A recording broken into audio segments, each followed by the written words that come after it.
Glória a Deus. Estou vendo bastante rostinho novo aqui hoje. Então, antes de eu começar a ministrar, deixa eu só ajeitar as coisas aqui, para você não achar que é com você que eu estou falando, que na verdade é, né? Na verdade é com a gente mesmo. Mas nós estamos numa empreitada aí, numa série de ministrações do livro de Amós. Amós é um profeta menor do Antigo Testamento. Seu livro tem 9 capítulos e nós estamos hoje, vamos iniciar o capítulo 6 e vamos terminar até o capítulo 9. Então eu estava até meio nervoso ali. É bom, né, isso, né? Quer dizer que a gente não é profissional do culto. Amém, gente? Glória a Deus. Então, e a gente vem falando, por exemplo, capítulo 1, capítulo 2, Deus já está trazendo juízo, falando sobre o juízo que Ele vai estabelecer, primeiro nas nações e também em Israel e em Judá. Nessa época aqui, é bom explicar também que o povo de Israel havia se dividido. Então tinha 10 tribos para um lado, chamado Reino do Norte, e 2 tribos para o sul, né? Chamado da tribo de Judá, a mais conhecida, de onde veio o nosso Cristo. Amém, irmão? E nós sabemos aqui pela história, pelo que foi falado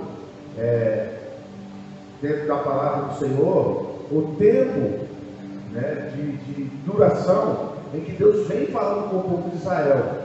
Então, esse momento onde o juízo de Deus está sendo estabelecido nesse livro, não foi uma coisa assim, como a gente costuma dizer, do nada, né? Deus vem falando com o povo de Israel durante mais de 200 anos.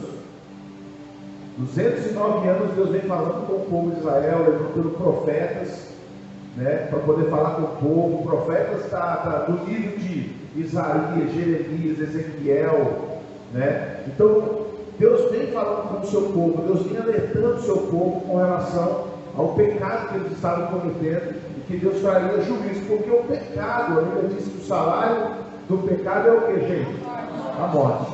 Mas, tem um mas, o dom gratuito de Deus é o que, irmãos? Então nós precisamos saber qual lado nós vamos ficar, o que nós vamos decidir, não é verdade? Então Amós é um desses profetas que Deus está levantando para poder falar com o povo dele, para poder trazer o entendimento de que o juízo estava vindo, principalmente para Israel, para essas 10 tribos, cujo seu rei era o rei Jeroboão nessa época. Então eles haviam perdido a mão deles de fato. Se você lê o livro de Amós, você percebe que existia lá muita injustiça social, onde a gente conhece muito bem, até parece que quando a gente lê, né, o livro de Amós, tanto quanto o livro de Abacuque, que foi que eu ministrei da outra vez, parece que ele está lendo sobre o diário do nosso país. Isso me chama muita atenção. E eu estava pensando sobre isso hoje, eu estava pensando sobre essa questão da Escritura. O apóstolo Paulo, ele fala em Timóteo que toda a Escritura é divinamente inspirada, não é assim? E a gente sabe que Paulo, naquela época, nesse momento em que ele está falando com Timóteo, lá pelo ano 64, depois de Cristo, ele ainda não tinha a Bíblia do jeito que a gente tem hoje. Amém, irmãos? Então, qual é a Escritura que é inspirada por Deus para nos ensinar, para nos corrigir, para nos exortar? A Escritura que Paulo tinha ali, a Escritura pelo qual Jesus revelou o mistério da nova aliança e que Paulo trouxe como base. Paulo pode tirar a base, porque é correto que aquilo que você ouve, você possa olhar para a palavra para ver se de fato é aquilo mesmo. Amém, gente? Eu estou pregando aqui para vocês, o pessoal deve ter falado, hoje nós vamos pegar mais um pouco, preparar, não sei o que e tal. Sim, mas confere na sua Bíblia para ver se o que eu estou pregando realmente é aquilo. Amém, gente? Para a gente não pegar e usar o Simão Sirineu como momento de oferta e dízimo. Amém, gente? Você está ouvindo lá o seu pregador favorito, olha para ver se ele está falando a Bíblia. Se ele não tiver, descarta. Manda uma mensagem para ele no particular e fala para ele: volta para a palavra. O que você está pregando não é seu, não, é de Deus. Amém, irmãos? Então, com certeza, Jesus se revela a Paulo. Paulo toma a revelação do próprio Cristo, olha para a Escritura e é na Escritura que ele consegue fazer o fechamento da revelação que ele tem.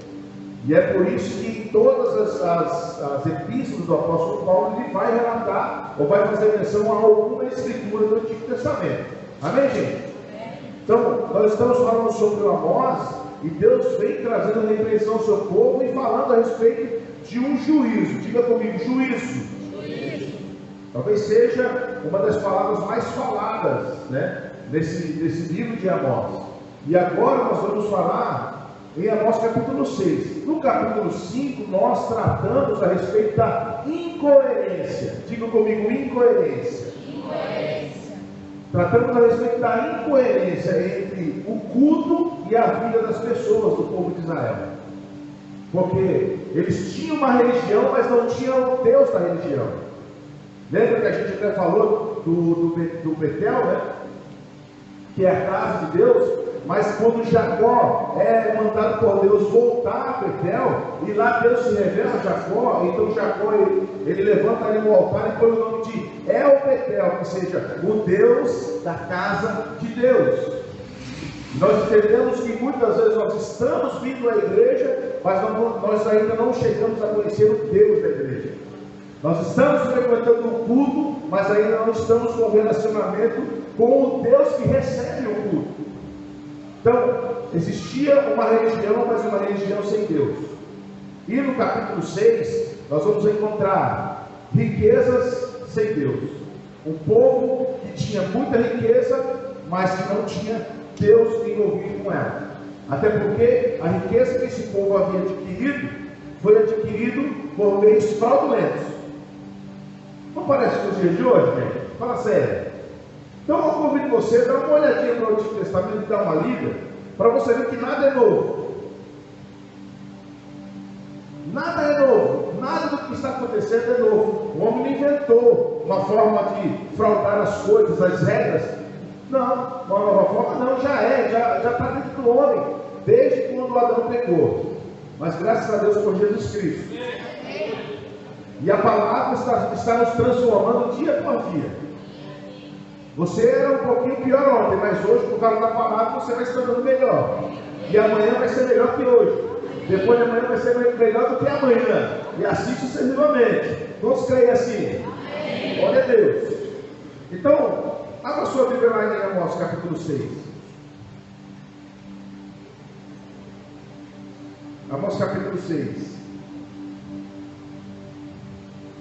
E vamos ver algumas características desse povo abençoado. Eu acredito que vai terminar do jeito que a gente sabe, com festa. Você está pronto para festejar no final dessa palavra aqui? Glória a Deus. A gente até o final consegue juntar os pedaços, consegue organizar tudo para fazer uma grande festa, né? Glória a Deus. Então, eu até coloquei para os irmãos darem uma lida, né? No livro de Amós, capítulo 6, 7 e 8. Para a gente poder aproveitar o nosso tempo. Então a gente vai ler alguns versículos, tá bom? Para a gente poder entender exatamente o que Deus está fazendo ali. O primeiro versículo vai dizer: ai dos que andam à vontade, ou tranquilos em Sião, e dos que vivem sem receio no monte de Samaria, homens notáveis da principal das nações, as quais vêm a casa de Israel. No versículo 27 do capítulo 5, Deus está trazendo juízo já. Se você olhar, você vai ver: por isso vos descerrarei para além de Damasco. Já é um juízo. Damasco é a capital de Samaria. Então Deus já está trazendo juízo sobre aquele povo, o povo de Israel. Porém, nós vamos encontrar esse povo tranquilos. Olha só, Amós está dizendo: ai daqueles que sobem ou que andam tranquilos, aqueles que andam à vontade.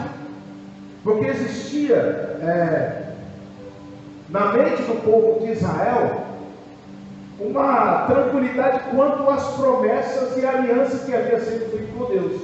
E pelo fato de ter aliança com Deus e promessas de Deus, eles pensavam, nunca vai acontecer nada com a gente. Aí, na ideia deles, na cabeça deles, eles tinham o entendimento de que nada vai me acontecer. Por quê? Porque eu sou herança de Deus. Eu sou povo de Israel. Então, eles andavam tranquilos. Eles viviam tranquilos. Ainda que, no capítulo 5, nós vimos que eles desejavam o dia do Senhor, sem entender que, de fato, o dia do Senhor seria um dia terrível. É como a gente vê muitas vezes hoje, crentes que falam Maranata, ora vem Senhor Jesus, sem ter coerência com a vida que eles levam, sem ter coerência com o culto que eles prestam, sem ter coerência com o evangelho que eles vivem, e pedem para que Jesus venha buscar. E aí a minha pergunta é, se Jesus buscar e acontecer de eles não estarem prontos para subir, minha pergunta é, se Jesus nos buscar e aí acontecer de a gente não está preparado para estar com eles, você entende isso? Então nós precisamos ter de fato o entendimento de que o dia do Senhor vai acontecer, como aconteceu para eles aqui. A nação de Israel é um exemplo de tudo que a gente não deve seguir, porque eles erraram. Amém, irmãos? Mas nós, pela graça de Deus, podemos acertar em tudo. Vou dizer de novo, porque talvez você não acredite. Mas nós, pela graça de Deus, podemos chegar lá na ponta e estar salvos. Porque a graça de Deus faz isso em nós. Então, existia um entendimento de que havia um privilégio. E por causa disso eles não seriam tocados. Segunda coisa, existia uma confiança no lugar geográfico onde eles estavam, onde eles haviam construído a cidade. Porque se você ler o versículo, você vai ver, ai dos que andam à vontade em Sião, dos que vivem sem receio no monte. Samaria havia sido feita, levantada sobre o monte. Era um lugar muito estratégico. Você vai perceber que a Síria demorou 3 anos, já falei isso no outro culto, demorou 3 anos para conseguir vencer as fortalezas dessa cidade de Samaria. 3 anos, eles tentando, não é porque eles esperavam um momento, foram 3 anos tentando vencer as muralhas. É como a gente já vê hoje nos dias atuais, por exemplo, quem aqui nunca viu aquele filme Troia? Já viu quando já viu? Pode revelar, irmão, não é pecado não. Tem gente que levantou a mão, mas eu sei que você viu. Se você não viu, veja, porque é um clássico, maravilhoso. Mas qual que era, do que eles se exaltavam? De que seus muros eram intransponíveis. Não é assim? Seus muros eram intransponíveis. Até que alguém teve a ideia de fazer o que a gente hoje conhece, presente grego, e fizeram o cavalo de Troia, e aí os troianos receberam o cavalo como sendo o presente dos deuses, mas que no final das contas o pessoal estava tudo lá dentro. Então, nesse tempo também, o povo de Israel, eles se soberbeciam por esse motivo, porque eles haviam construído vários palácios, fortalezas que eram aos olhos deles intransponíveis. Mas Deus está dizendo, ai daqueles que estão sobre os montes.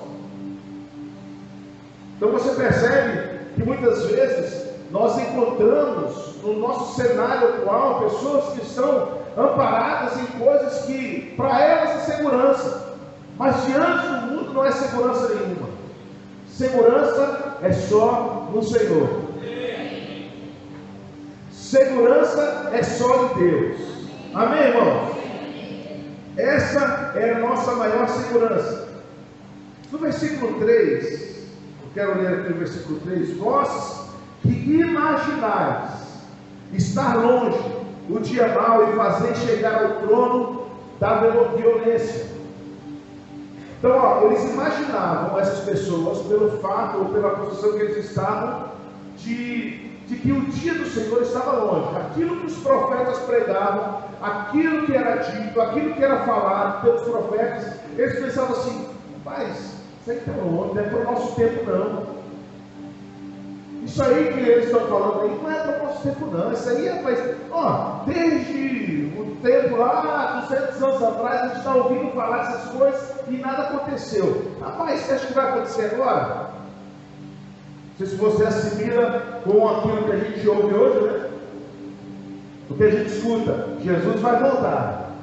E as pessoas falam: rapaz, até agora não voltou. Desde o tempo da minha mãe, desde o tempo dos meus avós, falavam que Jesus ia voltar e até agora não voltou. Rapaz, isso aí não é para o nosso tempo, não. Então, vamos viver a vontade, vamos viver a vida, vamos viver os prazeres da vida, porque isso aí não é para nós, não. Isso é uma imaginação errada, é um entendimento errado, porque a qualquer momento Jesus pode vir nos buscar. Amém, gente?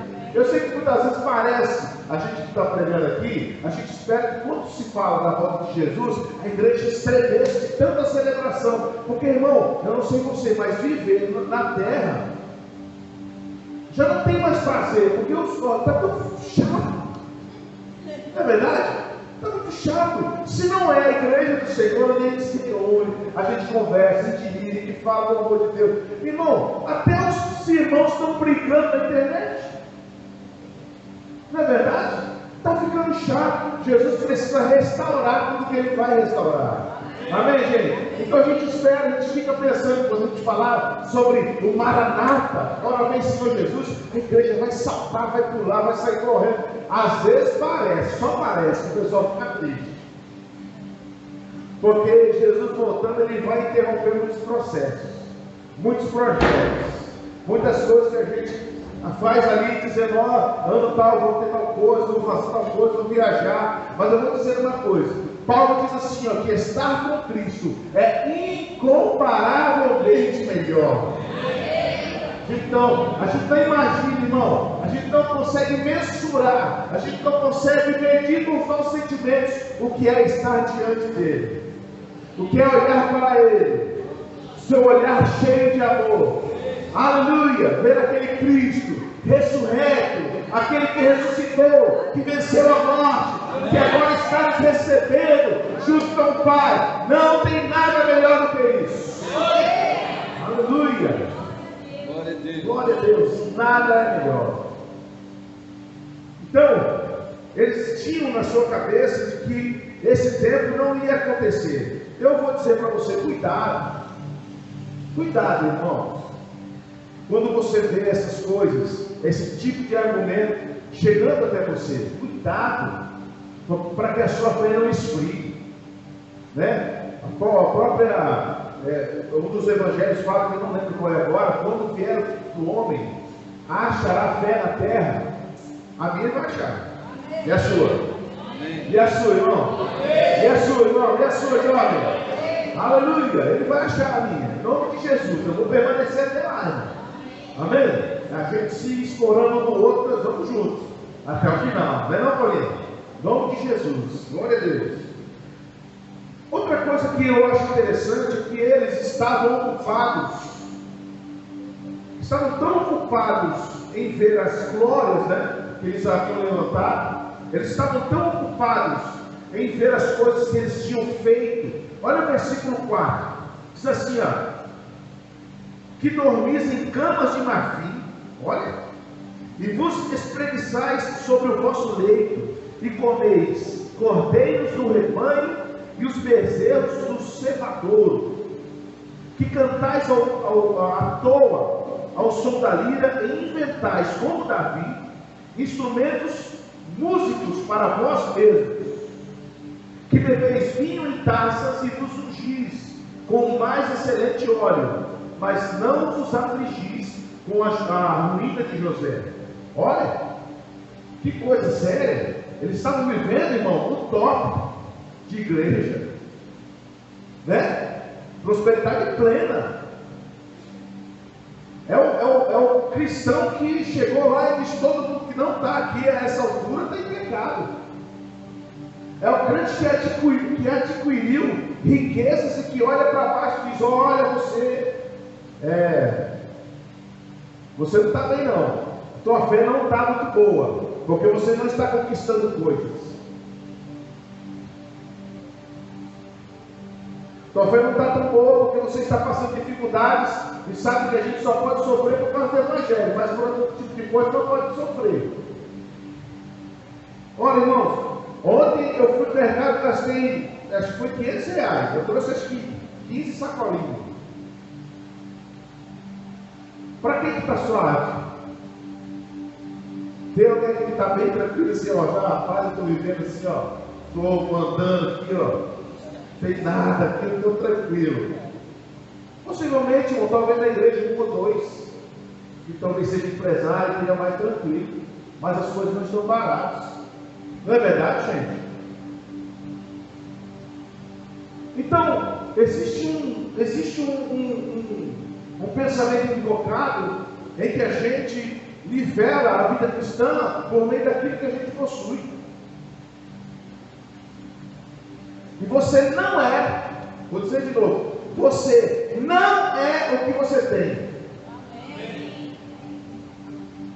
Você não é o carro que você tem, você não é a casa que você tem, você não é o dinheiro que você tem no banco, você não é isso.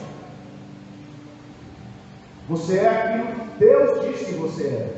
Você é aquilo que Deus te formou para ser. Você é aquilo que Deus colocou em você. Você é o verdadeiro filho de Deus. Isso é o que nós devemos nos alegrar. Agora, esse povo aqui, eles tinham uma nutrição muito boa. Eles comiam cordeiro, eles comiam do melhor, enquanto o povo passava fome.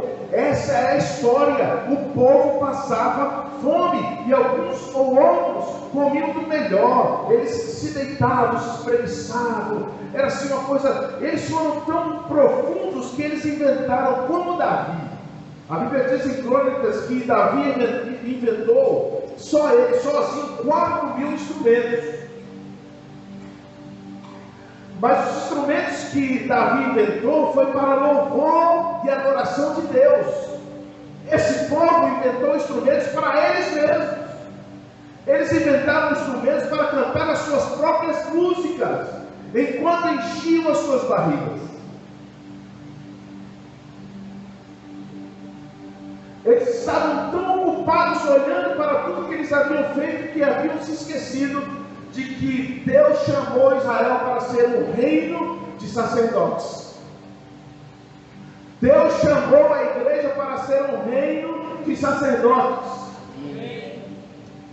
Então, muitas vezes a gente percebe como as pessoas, eles namoram com os prazeres da vida. Como muitas vezes a gente fica com um flerte com as coisas que podemos adquirir, a gente fica assim, embasbacado, a gente se embriaga, assim como Noé se embriagou com a vinha que ele mesmo fez, e de lá saíram maldições, povos que foram amaldiçoados, simplesmente porque alguém se embebedou com o fruto que Deus deu. Muitas vezes, e é normal, irmão, claro, poxa, se eu vou trocar de carro e vou pegar um carro novo, poxa, eu fico feliz, nossa, é uma bênção, que legal. Tem aquele carro, câmbio automático para minha esposa dirigir, sem problema nenhum, aleluia. Mais novo. Meu Deus do céu, a gente fica feliz, mas esse não é o motivo maior do meu prazer. Esse não deve ser o motivo maior do nosso prazer. Esse povo, eles ficavam ali, ó, eles nem queriam trabalhar mais, eles tinham tanto dinheiro, eles ficavam namorando as fortalezas, a cama de marfim, os instrumentos que eles fizeram, tocando nos seus ouvidos, e Deus estava longe de tudo isso. Uma riqueza sem Deus produz condenação, porque ela não tem propósito. Amém, irmãos? Glória a Deus. Agora olha comigo, nós estamos no versículo 3, e é muito importante, né, porque eu vou dar um pulinho depois, no versículo 3, qual era o pecado de Israel? Aqui fala sobre uma violência, diz que vós que imaginais estar longe do dia mal e fazer chegar ao trono da violência. Qual que era o pecado de Israel? Existia uma soberba muito grande no coração daquele povo. E você sabe que a soberba é uma das coisas que Deus se enoja, uma das coisas que Deus abomina.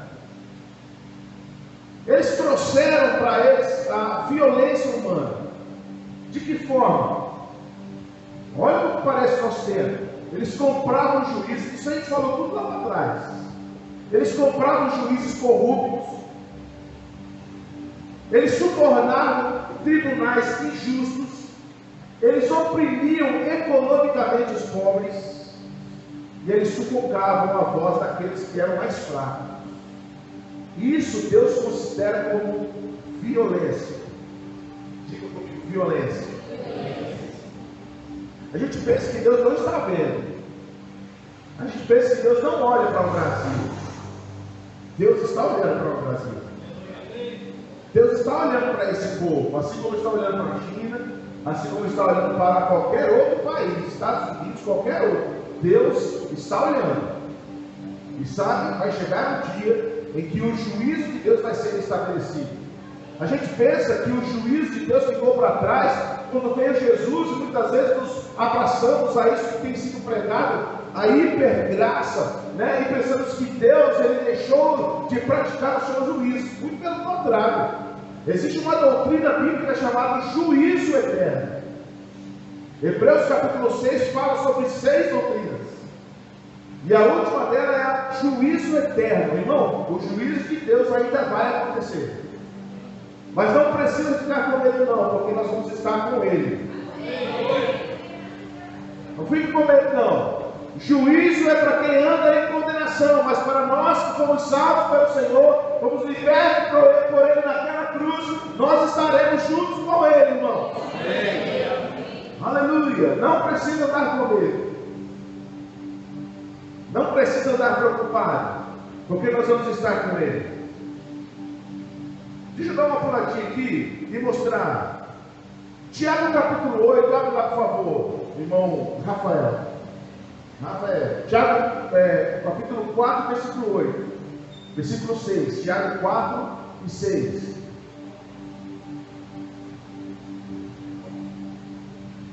Tiago capítulo 4 e versículo 6. No versículo 8, pode deixar aí, tá? No versículo 8 aqui de Amós, desse capítulo que a gente está lendo, Deus vai dizer o seguinte: jurou o Senhor Deus por si mesmo, o Senhor Deus dos exércitos, e disse: abomino a soberba de Jacó, e odeio os seus castelos, e abandonarei a cidade e tudo que nela há. Agora olha para esse texto que o Rafael colocou ali. Antes, ele dá maior graça pelo que diz: Deus existe aos, mas dá graça aos humildes. E a gente às vezes pode até pensar, né? Não, mas isso aqui talvez nem seja nessa igreja, isso aqui é humilde. Não é verdade? Aqui todo mundo é humilde, irmão. Pode ser em outro lugar, aqui todo mundo é bem humilde. Mas você sabia que isso é uma coisa que Deus, Ele sabe pedir muito melhor do que nós?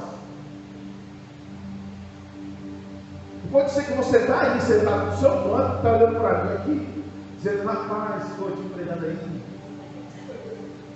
Prego melhor que ele. Se fosse eu, já tinha caído do teto, já estava com o pessoal rodando, cadeira no chão, gente sendo batizado, curado. Bom, se estava pegando fogo, você já falou. Ainda bem que tem bombeiro aqui hoje, já apagaram o fogo. Pode ser que você está aí assim, pode ser que quando no momento do louvor, você que está aí, talvez você já busca assim: rapaz, olha que errado esse bolinho, que o mundo para baixo ele errou. O mundo aqui atrás do violão errou também, a bateria errou. Faria melhor. Soberbo. Teve uma coisa que me libertou quando eu era jovem, bem jovem esse tempo, mais jovem do que eu sou hoje. O pessoal sempre ri quando eu te falar isso, né? Glória a Deus. Um irmão chamado Joel veio para mim. Eu não sei qual era o momento da conversa ali, mas ele falou uma verdade para mim.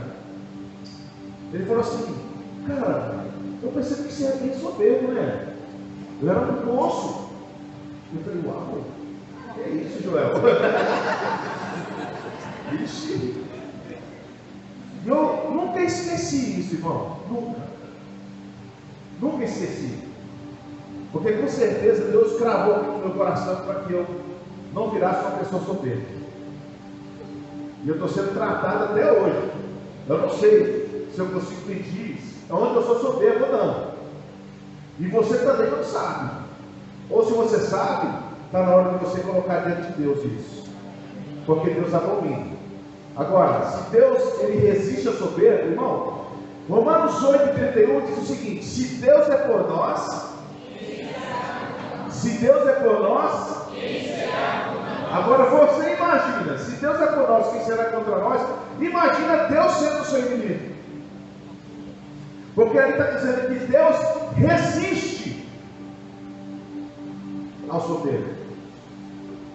Imagina Deus, irmão, porque aí não tem diabo, não tem nós mesmos, não tem o irmãozinho da esquerda e da direita, não tem seu patrão, não tem falta de dinheiro, não tem pobreza, não tem nada que seja inimigo maior do que Deus, sendo nosso inimigo.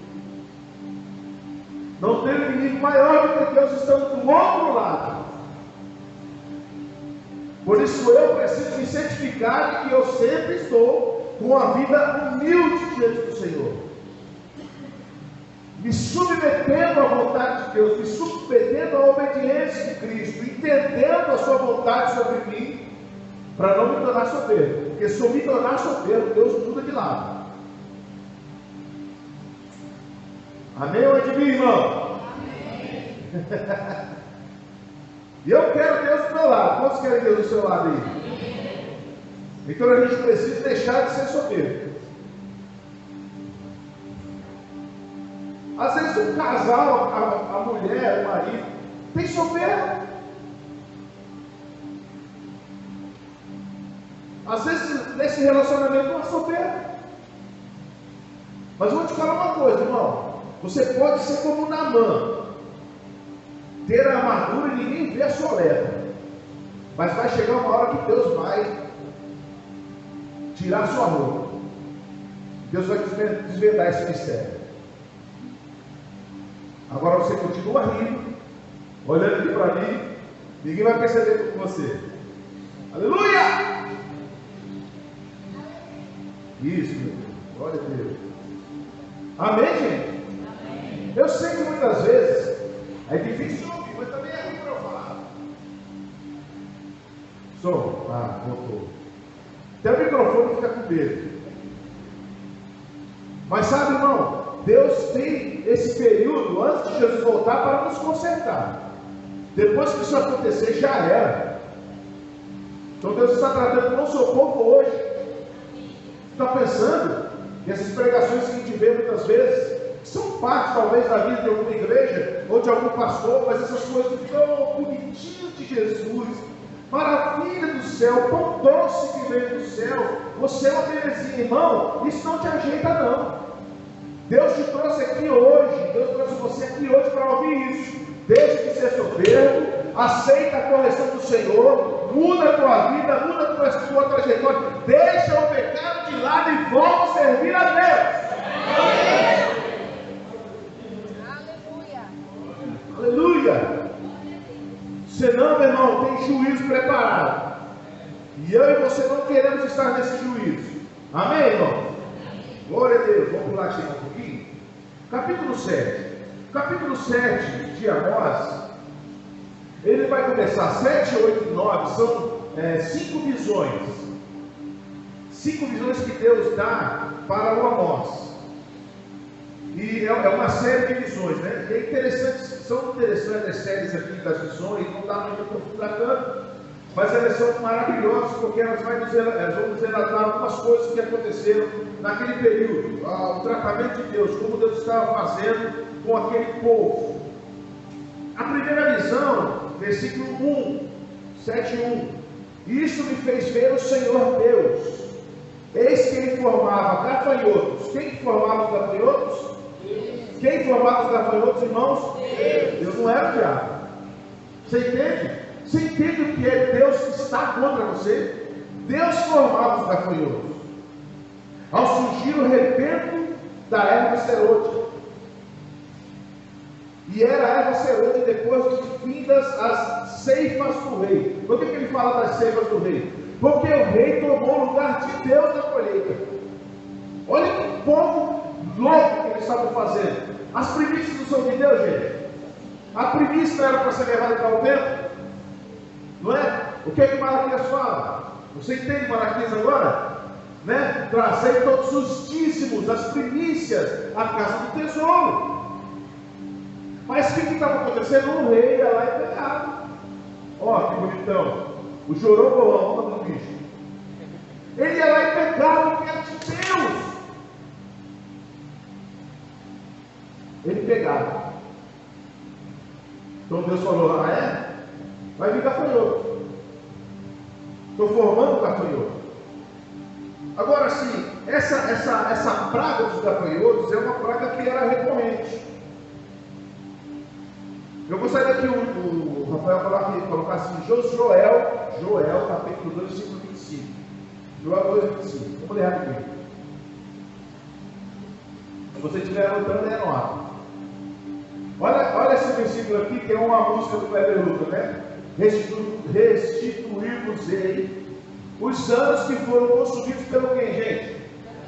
Pelo gafanhoto, pelo destruidor, pelo cortador, o meu grande exército que enviei contra vós outros.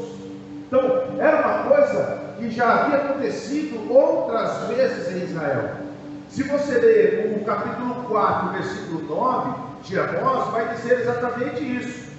Feri-vos-ei com o crescimento e a ferrugem, a multidão das vossas hortas e das vossas vinhas, e das vossas figueiras e das vossas oliveiras, devorou-a o gafanhoto. Contudo, não vos convertestes a mim, diz o Senhor. Naquele período que Deus estava tratando com o povo, com o propósito de um povo se converter, o gafanhoto já havia vindo. Já tinha chegado uma peste dessa, uma praga dessa do gafanhoto. Então, o povo de Israel sabia qual que era o problema. Ele sabia, e quando Deus trazia assim, essa peste sobre o povo, duas coisas aconteciam. Ele feria aquilo que o rei podia pegar como primícia para ele. Então, ele feria o que era de subsídio para o próprio governo de Israel. Mas também o povo sofria, porque o povo perdia a sua colheita. Quando existe pecado, irmãos, sempre vai haver falências, sempre vai haver destruição, sempre vai haver falta. Você entende, irmão? Agora não fica apreensivo que eu estou falando do povo de Israel, tá bom? Você pode dizer glória a Deus? Aleluia! Graças a Deus por Jesus, porque nós estamos em Jesus e nele, a Bíblia diz que nós somos salvos da ira. Quantos foram salvos da ira aqui? Ah, queria que você desse um sorriso pelo menos. Quem foi salvo da ira aqui? Sorriso bonito, glória a Deus. Só para dar uma tranquilizada no seu coração. A segunda visão que ele vê é a visão do fogo. O versículo 4 diz: isto me mostrou o Senhor Deus. Eis que o Senhor Deus chamou quem, gente? Quem? O fogo. Deus chamou fogo. Interessante, porque Deus chamou Israel, ele não ouviu. Deus chamou o fogo e ele veio. Agora aqui, os estudiosos e a própria Bíblia vai trazer um entendimento de que esse fogo de que ele está falando é o calor, a seca. Você já viu que existem períodos da nossa natureza em que, por causa da seca, acontece o quê? Fogo na mata. Não é assim, gente? A gente vê países que têm problemas, países do primeiro mundo que não conseguem resolver. Por exemplo, nos Estados Unidos, todo ano tem um período lá, eu não lembro qualquer cidade também, Mas olha lá, não sei que pega em Hollywood, aquele canto lá, não é? Quem é dos Estados Unidos aqui pode falar para nós? Califórnia, isso, Califórnia. Califórnia pega fogo todo ano, irmão, ninguém resolve. Coisa seca.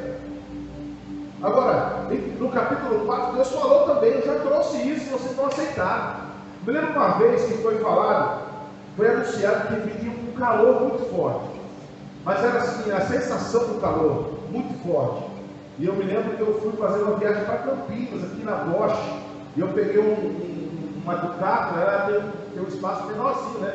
Dentro dela. Rapaz, meu Deus do céu, parecia que eu estava do lado de uma fogueira, irmão. Um calor terrível. Você abrir a janela era pior, não é verdade? Porque o calor estava de fora, entraram. Vocês lembram? Foi isso no ano passado, no ano retrasado, alguma coisa assim. Que aconteceu isso. Meu Deus, que calor terrível! Agora você imagina.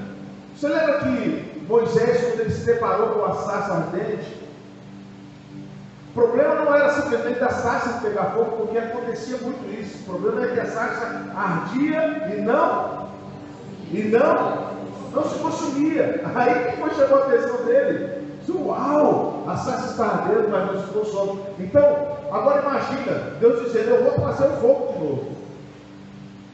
De novo vai vir a seca. De novo vocês vão passar por isso.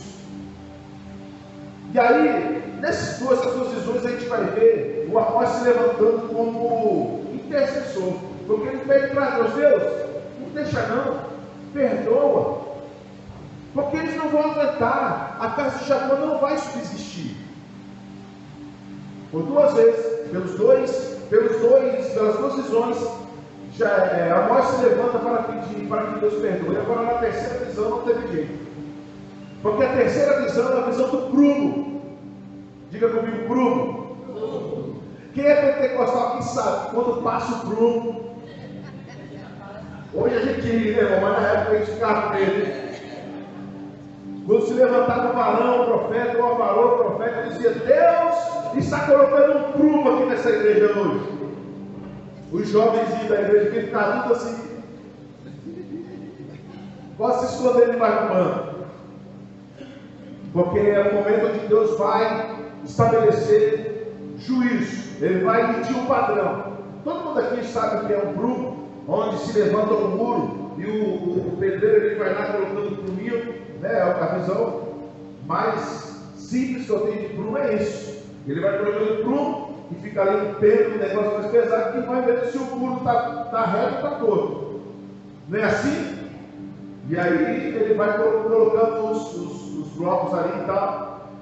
Deus diz que ele também colocou um prumo em Israel. Deus mesmo colocou um prumo em Israel.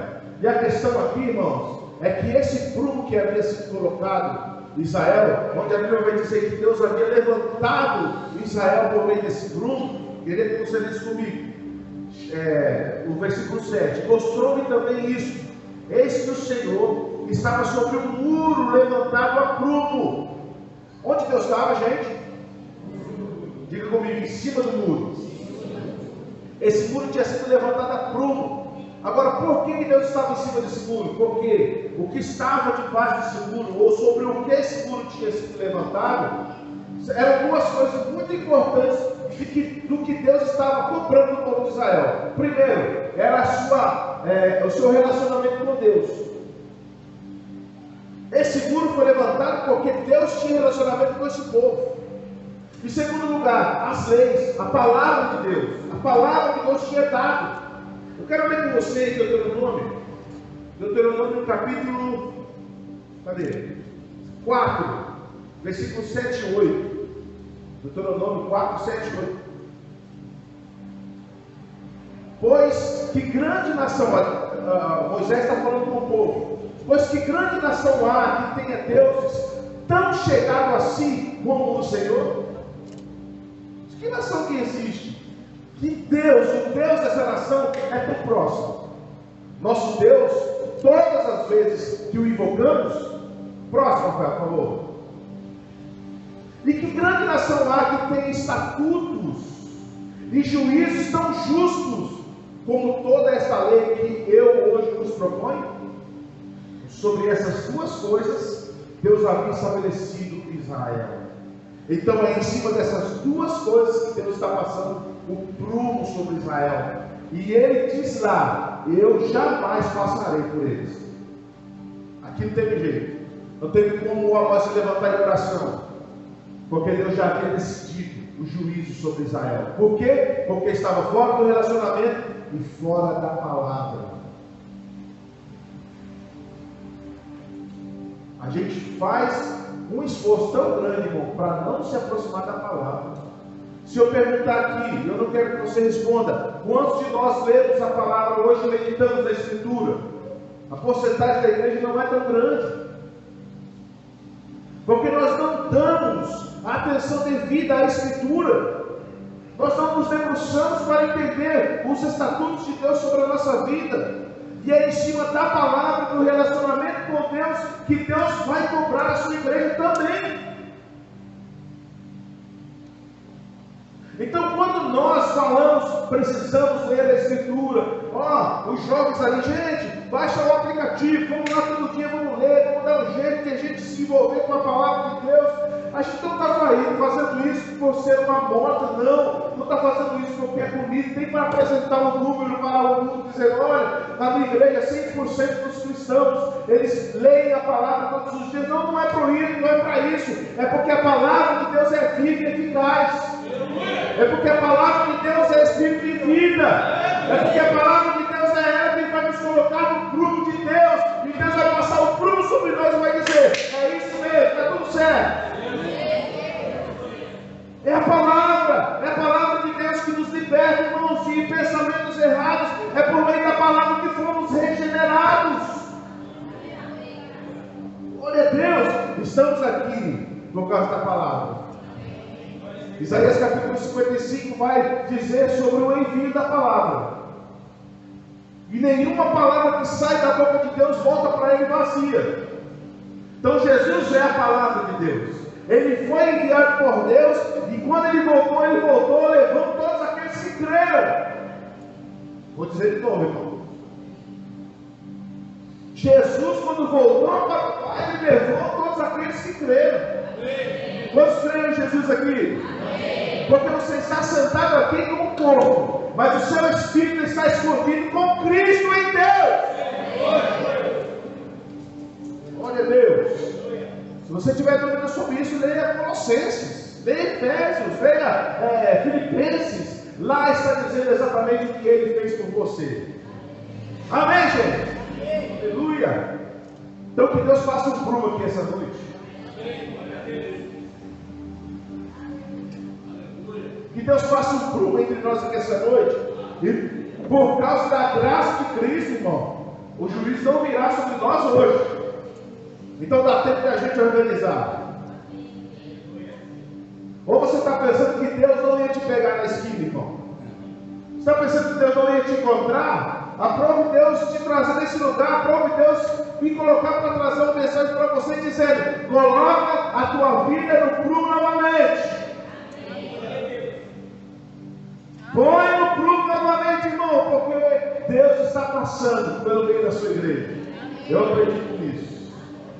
Assim como a gente vê muitas coisas que estão acontecendo errado dentro do povo de Deus, eu sei que existe um remanescente que anda em amor, que ama a Jesus de coração e que ama a sua palavra. Que ama a palavra do Senhor. Que faz como Davi: Senhor, eu escondi a sua palavra no meu coração para não pecar contra ti. Lâmpada para os meus pés é a sua palavra e luz para o meu caminho.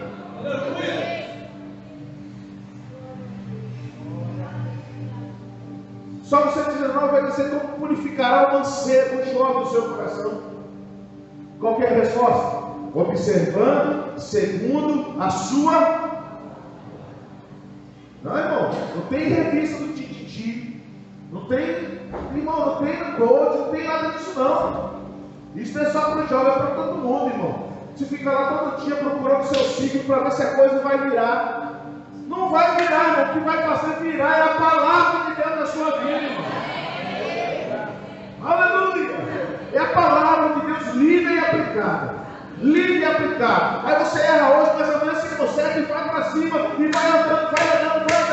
até Deus fazer com que você se torne um homem maduro espiritualmente. Aleluia! Glória a Deus! Nós precisamos entender essa verdade. Então, existe um prumo que foi estabelecido. E Deus está cobrando do povo de Israel esse relacionamento e a palavra. Mas a quarta visão vai falar sobre um cesto de figo, capítulo 8 já. Capítulo 8. O Senhor Deus me fez ver isso. Eis aqui um cesto de frutos de verão.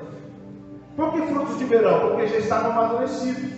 Tempo de verão, tempo da colheita. Ou seja, eles estavam prontos. Mas aqui, eles estavam prontos para o juízo. A pessoa não fosse dessa? Deus dizendo, agora já era. Eles estão prontos para o juízo. No versículo 2, ele diz, e perguntou, o que fez Amós? E eu respondi, um cesto de fruto de verão. Então o Senhor me disse, chegou o fim para o meu povo Israel, e jamais passarei por ele. Aqui já era. Deus já havia estabelecido juízo. Aqui não tinha mais como reverter a situação. Porque no capítulo 5, ainda o Amós disse, buscai ao Senhor e vivereis.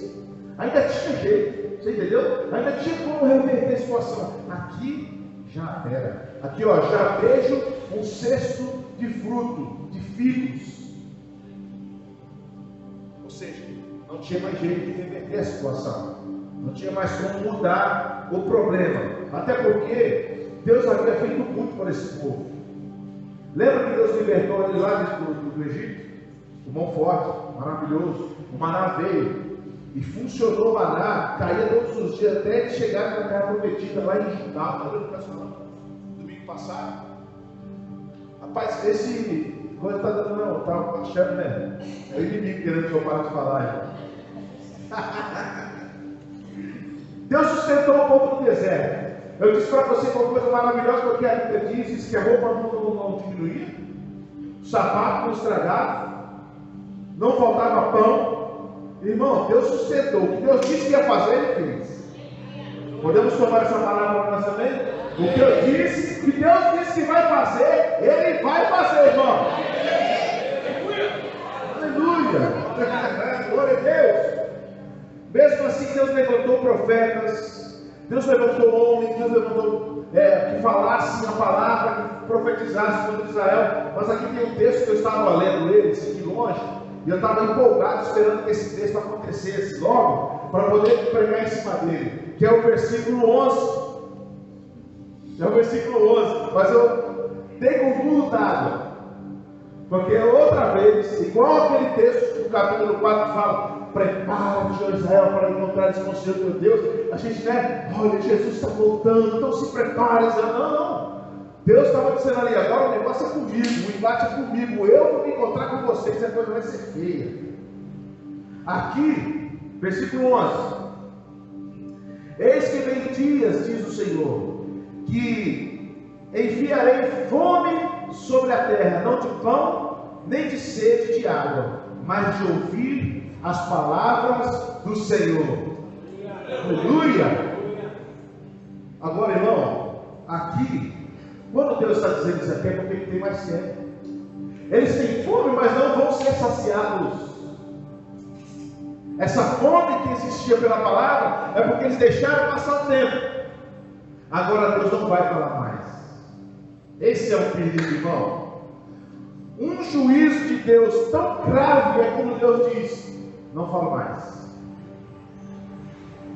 Você que é pai sabe como é que funciona lá na sua casa. Você é machão, você que manda, aleluia.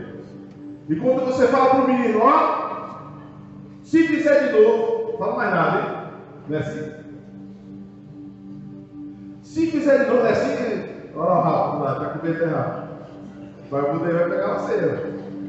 Se fizer de novo, não fala mais nada. Aí o cara já fica bom. Rapaz, agora aqui não tem mais o que fazer. Deus coloca juízo sobre o seu povo, dizendo, ou abandonando até mesmo a questão da fala. E aí esse povo está agora com religião, com templo, Eles são o povo da aliança, tem promessa de Deus, mas não existe mais conversa entre o povo e Deus. E entre